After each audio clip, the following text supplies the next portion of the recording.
Assalamualaikum warahmatullahi wabarakatuh. Selamat pagi anak-anak semua. Kenapa selamat pagi? Karena walaupun kalian menonton ini pada siang hari, sore hari, ataupun malam hari, kalian harus tetap memiliki semangat pagi. Anak-anak, kali ini kita akan mempelajari materi yang sangat penting di bidang ekonomi. Apa itu? Yang akan kita pelajari adalah materi permintaan. Anak-anak, mungkin kalian masih bingung, masih meraba-raba. Apa sih pentingnya mempelajari materi permintaan ini? Materi permintaan ini merupakan dasar untuk kalian memahami perekonomian secara lebih dalam lagi. Nah, mungkin kalian tidak menyadari bahwa konsep-konsep permintaan ini sudah ada di sekitar kalian. Anak-anak, sebelumnya Ibu ingin bertanya kepada kalian terlebih dahulu. Menurut kalian, apabila menjelang Lebaran, harga bahan-bahan pokok itu cenderung meningkat atau menurun? Benar sekali, cenderung meningkat. Kira-kira kenapa sih harga bahan-bahan pokok saat menjelang Lebaran itu meningkat?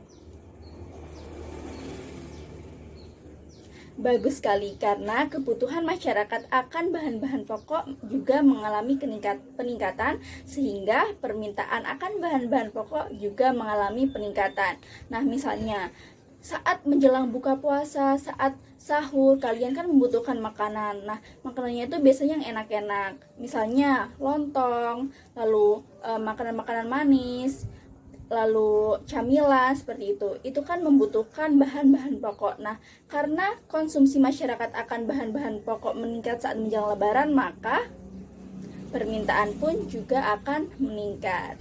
Lalu apa hubungannya peningkatan permintaan dengan peningkatan harga? Bagus sekali. Jadi nanti adanya peningkatan permintaan akan meningkatkan harga. Kenapa? Sekarang kita ingat-ingat dulu materi yang telah kita pelajari sebelumnya, yaitu materi peran pelaku kegiatan ekonomi. Nah, selain ada konsumsi, maka juga ada kegiatan distribusi dan produksi. Nah, produsen maupun distributor bahan baku atau bahan pokok ini tadi, kalau misalnya kegiatan konsumsinya meningkat, nah nanti mereka juga akan berpikir nih, gimana sih caranya saya mendapatkan keuntungan yang lebih banyak? Apalagi ini kan menjelang Lebaran, orang-orang yang ingin membeli barang-barang saya itu meningkat. Jadi saya mau menaikkan harga lah, biar keuntungan yang saya dapatkan itu lebih banyak. Jadi peningkatan permintaan tadi akan juga meningkatkan harga. Nah, dari ilustrasi tadi kalian pasti berpikir, wah ternyata materi permintaan sangat erat ya kaitannya dengan kehidupan sehari-hari kita. Untuk itu, Ibu ingin menjelaskan materi permintaan lebih dalam lagi agar kalian dapat yang pertama mendeskripsikan pengertian permintaan, yang kedua mengidentifikasi faktor-faktor yang mempengaruhi permintaan, yang ketiga menjelaskan hukum permintaan, dan yang keempat menyajikan hasil diskusi mengenai perubahan permintaan dan perubahan harga. Untuk itu, Ibu harap kalian mendengarkan, memperhatikan, dan mengikuti pembelajaran kali ini dengan serius, bertanggung jawab, dan aktif ya.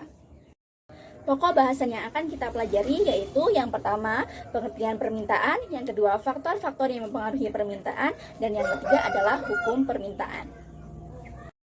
Nah, apa sih yang dimaksud dengan permintaan? Permintaan atau demand adalah jumlah barang maupun jasa yang dibeli atau diminta pada tingkat harga dan dalam periode waktu tertentu. Selanjutnya adalah faktor-faktor yang mempengaruhi permintaan. Faktor yang pertama adalah harga barang itu sendiri. Ketika harga barang atau jasa meningkat, justru permintaannya akan mengalami penurunan. Misalnya, kalian ingin membeli 1 kg telur ayam dengan harga 20.000 dan kalian membawa uang pas seharga 20.000 itu tadi. Nah, saat sudah sampai di toko, ternyata harga telur ayam mengalami peningkatan menjadi 25.000 1 kilonya. Nah, apa yang kalian lakukan? Apakah kalian membeli 1 kg ayam ataukah kalian mengurangi pembelian telur ayam itu tadi? benar sekali mengurangi, karena kalau misalnya kalian tetap membeli 1 kilogram ayam, kalian tidak punya uangnya, uang kalian kurang, maka kalian akan menurunkan jumlah telur ayam yang akan kalian beli. Faktor yang kedua adalah faktor pendapatan konsumen. Ketika pendapatan meningkat, maka permintaan juga akan meningkat. Yang ketiga ada selera konsumen. Ketika misalnya selera konsumen berubah dari A ke B, nah maka permintaan akan barang atau jasa B ini tadi akan mengalami peningkatan. Yang keempat adalah jumlah penduduk. Ketika jumlah penduduk mengalami peningkatan, maka kebutuhan masyarakat pun akan mengalami peningkatan, sehingga apabila kebutuhan masyarakat mengalami peningkatan, permintaan pun juga akan mengalami peningkatan. Faktor yang kelima adalah ekspektasi terhadap harga suatu barang. Nah, faktor ini berkaitan dengan harga barang-barang yang diramalkan akan mengalami peningkatan di masa depan. Misalnya, emas ataupun tanah. Itu kan diramalkan kalau misalnya di masa depan itu harganya akan naik. Maka permintaan masyarakat akan emas dan tanah itu saat harganya murah meningkat, agar nanti mereka memiliki keuntungan saat di masa depan nanti karena harganya mengalami peningkatan. Faktor yang keenam adalah faktor harga barang-barang lain. Yang pertama ada harga barang substitusi atau barang pengganti. Yang kedua ada harga barang komplementer atau barang pelengkap. Yang pertama ini harga barang substitusi, yaitu apabila harga suatu barang atau jasa meningkat, maka permintaan akan barang atau jasa substitusi ini akan mengalami peningkatan. Misalnya harga tempe itu mengalami kenaikan. Nah, penggantinya tempe itu apa sih? Penggantinya tempe itu tahu. Nah, jadi kalau misalnya harga tempe meningkat, masyarakat berbondong-bondong untuk membeli tahu yang harganya relatif lebih murah daripada tempe. Begitu. Jadi permintaan tahu akan mengalami peningkatan. Yang kedua adalah barang komplementer. Apabila barang atau jasa itu harganya mengalami peningkatan, maka barang komplementernya akan mengalami penurunan permintaan. Misalnya, ada kopi dan gula. Kopi kan pelengkapnya gula kan. Nah, apabila harga kopi itu meningkat, maka permintaan akan kopi akan menurun. Nah, karena permintaan kopi akan menurun, maka permintaan gula juga akan menurun. Nah, anak-anak, dari konsep dan faktor-faktor tadi, kita dapat menarik kesimpulan bahwa hukum permintaan itu semakin rendah harga suatu barang ataupun jasa, maka permintaannya akan mengalami kenaikan. Dan sebaliknya, apabila harga suatu barang maupun jasa itu mengalami kenaikan, maka permintaannya akan mengalami penurunan. Anak-anak, apabila ada yang ingin ditanyakan terkait materi yang telah Ibu sampaikan tadi, silahkan tulis di kolom komentar yang ada di bawah. Nanti Ibu akan jawab di komentar. Anak-anak, sekarang silahkan cermati 2 headline berita yang Ibu tayangkan ini. Nah, kira-kira apa sih yang terjadi?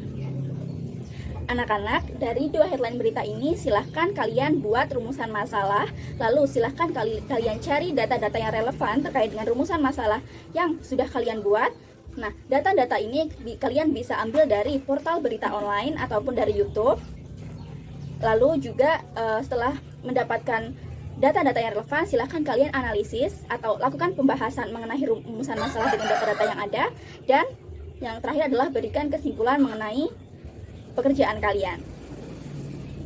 Nah, pekerjaan ini silahkan ditulis di lembar kerja peserta didik yang akan Ibu kirimkan melalui link description box di bawah ini. Ibu harap dengan adanya tugas ini, kalian dapat meningkatkan skill literasi digital kalian, dan kalian juga dapat berpikir kritis akan fenomena-fenomena yang terjadi di lingkungan sekitar.